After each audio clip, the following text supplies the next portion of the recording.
Segunda conotação da palavra avivamento significa reacender algo.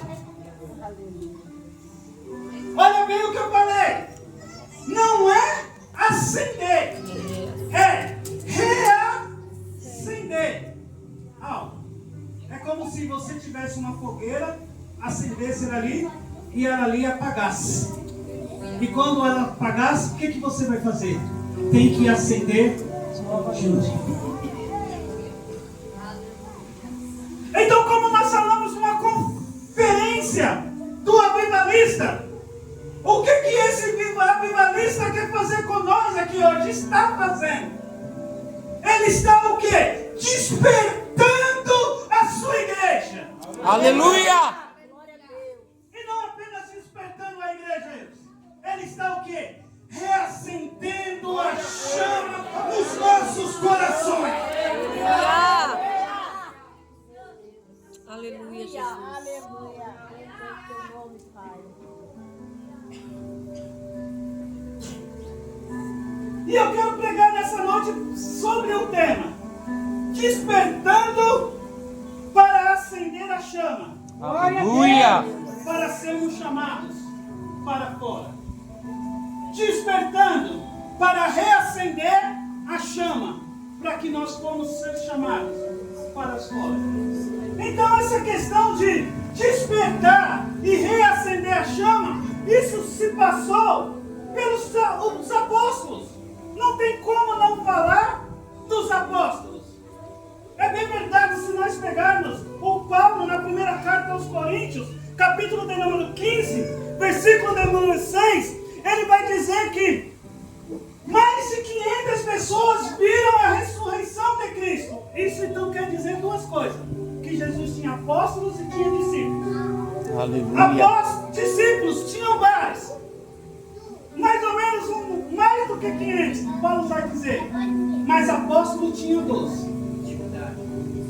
E Jesus, ele escolhe uma cidade específica, uma região específica, para poder chamar os seus apóstolos. Olha bem, o Pedro, o André e o Filipe eram de Betsaida, da região da Galileia. Tiago e João, os irmãos, e Mateus, também chamado Levi, era de Cafarnaum, da Galileia. Se nós pegarmos Natanael, também chamado Bartolomeu, e Tiago, um segundo Tiago nos apóstolos, só que esse era filho de Alfeu, e Judas Tadeu, não é o Iscariote, é o Tadeu, e Simão o Zelote, eles eram de Caná da Galileia. Meu Deus. Então você vai ver que dos 12, 11 eram da Galileia. E apenas Judas, ou Iscariote, era da cidade de Iscariote, que ficava na região da Judéia. Essa informação é importante. Então Jesus pega aqueles homens. A maioria era pescador, assim como Pedro, André, Tiago, João, Tomé. Esses eram pescadores e Jesus chama, mas não tinha somente pescadores entre os 12. Tinha um coletor de impostos, um que trabalhava na coletoria, Mateus. E o mais interessante é que a Bíblia chama um de Simão Zelote. E o que é o Simão Zelote? Zelote não é sobrenome. Zelote era um grupo de pessoas que se lutava contra Roma. Era revolucionário. Eles queriam a liberdade, a libertação de Jerusalém. Então eles pegavam em armas e armavam a emboscada para poder matar o soldado romano. Aí vai brigar pelo evangelho. Eita!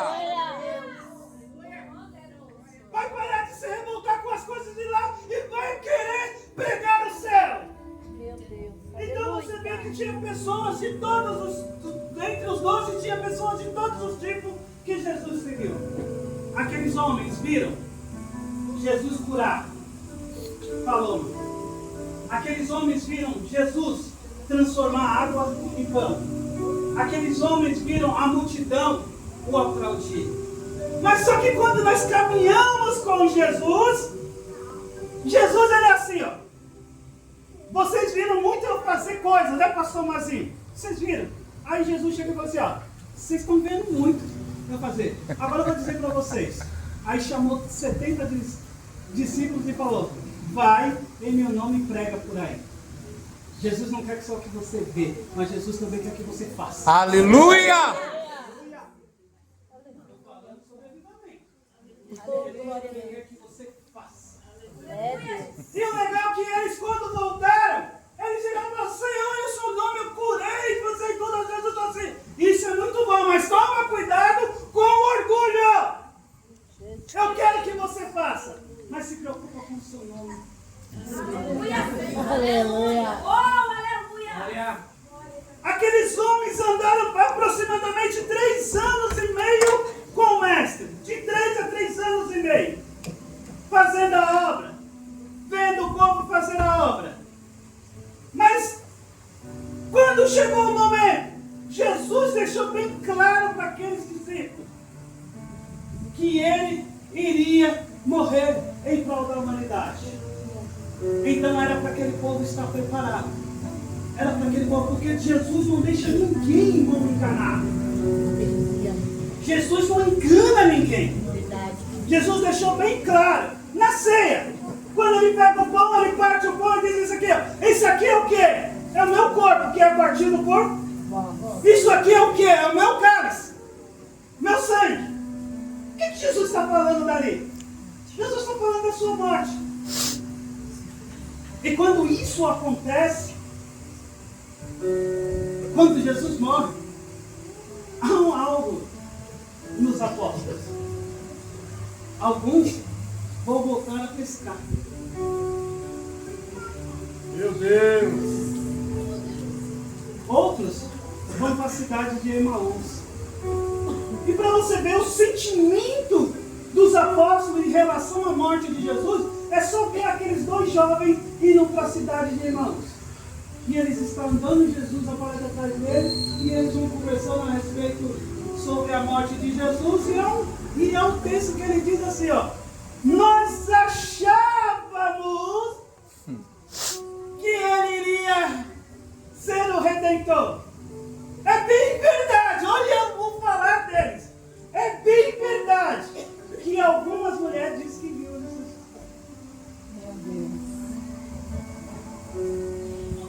Jesus não enganou ninguém. Mas no momento que aconteceu a grande tragédia, aquela chama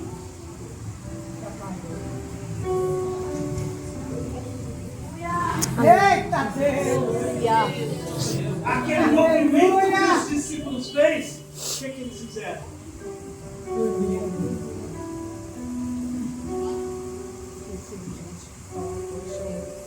Aleluia! Eu estou pregando aqui a segunda parte desse congresso, é para você mesmo, Amém. que entrou aqui nessa noite, nessa tarde e agora já é noite.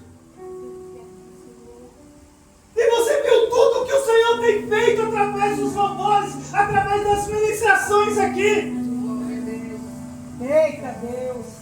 E você falou para o Senhor, olha Senhor, um dia eu era desse jeito. Um dia eu louvava que nem o pastor. Um dia eu louvava que nem o bispo. Um dia eu pregava. Um dia eu tinha a autoridade do pastor Marcinho. Aleluia.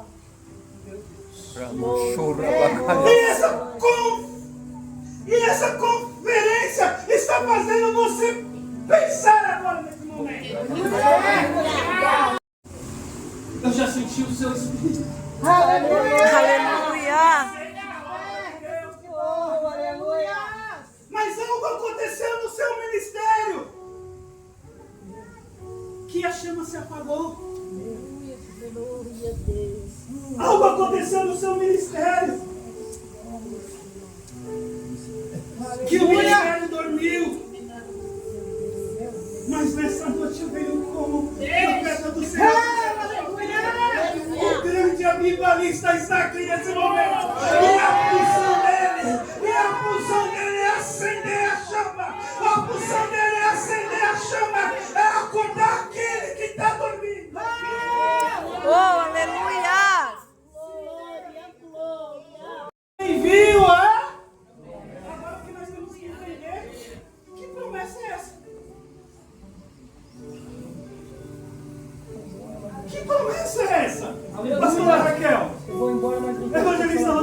promessa é essa?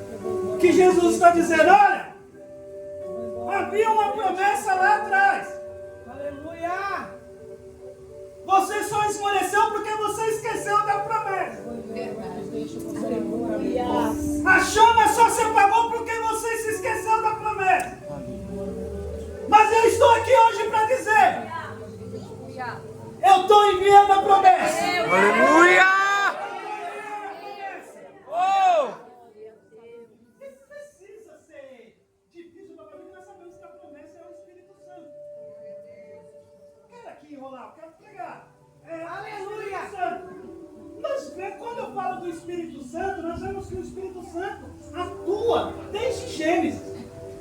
Gênesis 1, 2, ele está o quê? Pairando sobre as águas. Trabalhando também na criação. Então nós vemos que o Espírito Santo, desde Gênesis, desde o início, ele está o quê? Trabalhando na criação. Mas não era só isso. O Espírito Santo também levantou vários líderes em Israel. Como cantou aqui? O que seria de Abraão se não fosse o Espírito de Deus?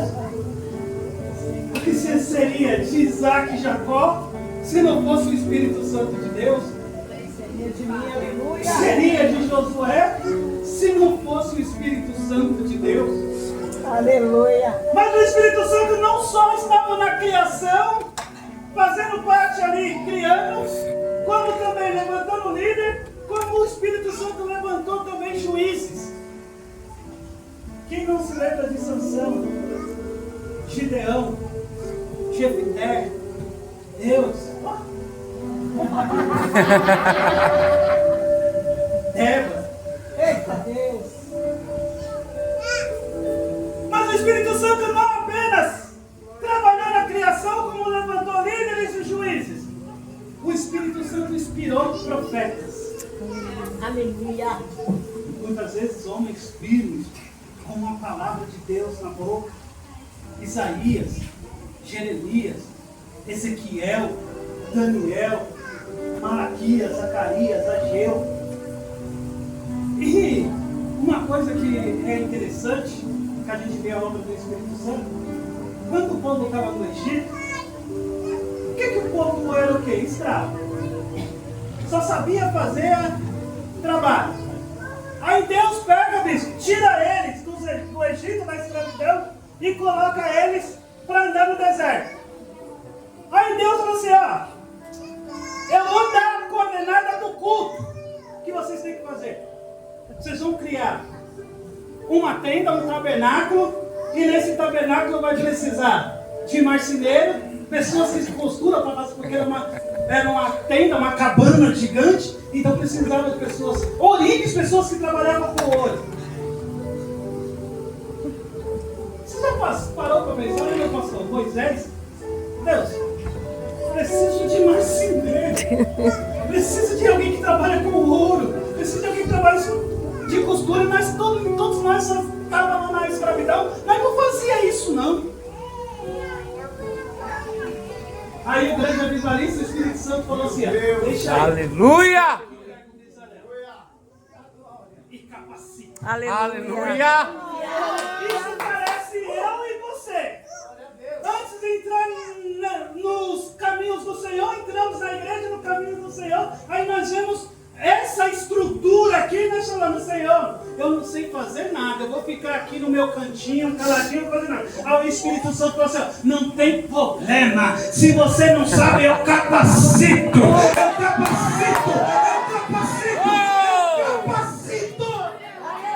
Deus fez aqui nessa noite, Ele estava nos ungendo, eles estavam nos ungendo, mas é para você sair daqui e ficar na sua cama quentinha, é para você ficar no banco da sua igreja, não. O Senhor falou a estratégia, ficar em Jerusalém, ficar onde tem pessoas, porque uma pessoa cheia do Espírito Santo, ela evangeliza, ela fala de Jesus, ela ama a alma, ela ama a vida, ela não fica parada.